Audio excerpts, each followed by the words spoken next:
Welcome to the Real Faces of Careers in Aging. On the line is Elizabeth Ann Fetner, Executive Director at Trillium Lifecare Services in Plymouth, Minnesota. Hi, Elizabeth Ann. Hi, good to be here with you today.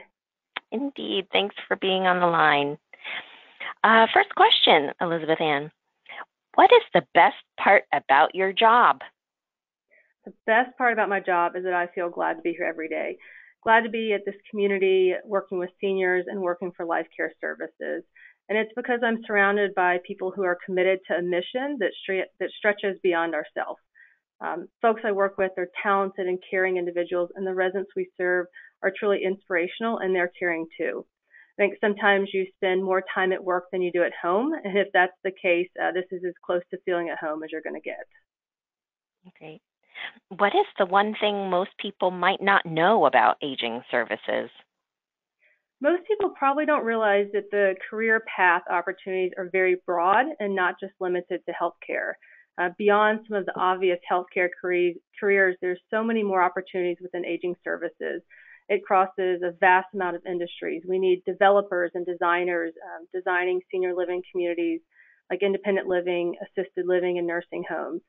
Sales and marketing is an important field in aging services. Seniors want cuisine and dining services that you'd find at a top steakhouse or on a cruise.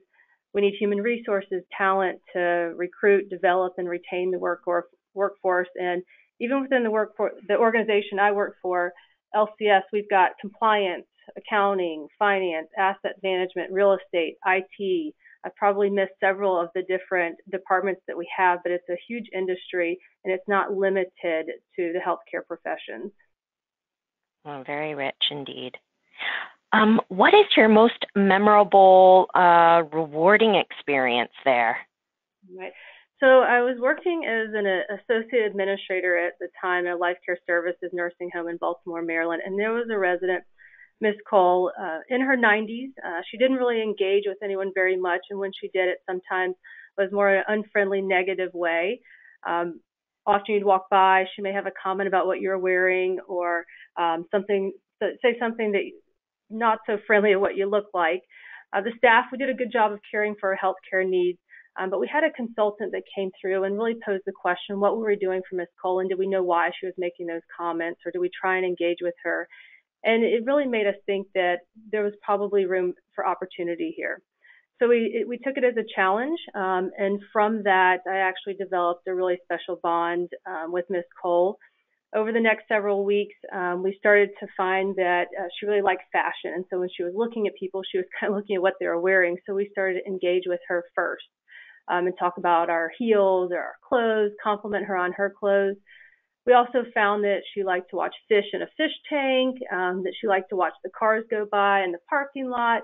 It just so happened I had two of those things in my office. She could sit there with her ice cream, watch the fish, or watch the cars go by really content while I was doing my work at my desk. So I had actually made a friendly bet with the director of nursing that by July 4th, which was in about 4 months, that I could win Miss Cole over and that we would become friends, and maybe she'd even let me give her a hug. And everybody thought, oh my goodness, that good luck with that. So July 4th came and went. I didn't get a hug that day. She did come in my office, had her ice cream, watched the cars go by. I told her a couple jokes, which she wasn't too interested in. But that following weekend, the staff came and let me know that she was kind of having a hard day. So we went through our routine, and she came in my office, let her do what she wanted to do. And then when it was time for me to leave, I took her back to the staff, and I just said, Miss Cole, I had a really good day with you today, and I had fun. Would you, by any chance, could I give you a hug, because it's been such a great day? And I'd asked her once or twice before, and she looked at me like I was crazy. So I wasn't expecting her to say yes. But to my surprise and the surprise of the staff, she said, well, sure, why not? So that day I gave Miss Cole a hug. I still have the picture on my desk of the two of us right after that, both with big smiles on our face. And that day was a good day for Miss Cole, but it was like the best day for me. And I think what you find in aging services is that you definitely get more out of it than you give. And that's something that's unique and special and very rewarding. Oh, indeed. Thank you. Well, last question, Elizabeth Ann. What would you say to a person who's considering a career in aging services but isn't yet committed? If you're considering a career in aging services but you're not sure, I'd say pick up the phone, call a local senior living community organization that involves aging services. Ask them for a few minutes of their time on the phone or even visit the independent living, assisted living, or nursing home. We're a friendly group and we're eager for more to join the field. Many companies like the one I work for, LCS, we've got paid internship programs. So you can either go to a senior living community rotating through the different departments or in our corporate office learning about marketing, financial, legal, and risk management side of the business. So I'd say don't be afraid to reach out and ask questions and inquire to see if it's the right fit for you. Thank you, Elizabeth Ann, for sharing your career in aging with us today. Welcome.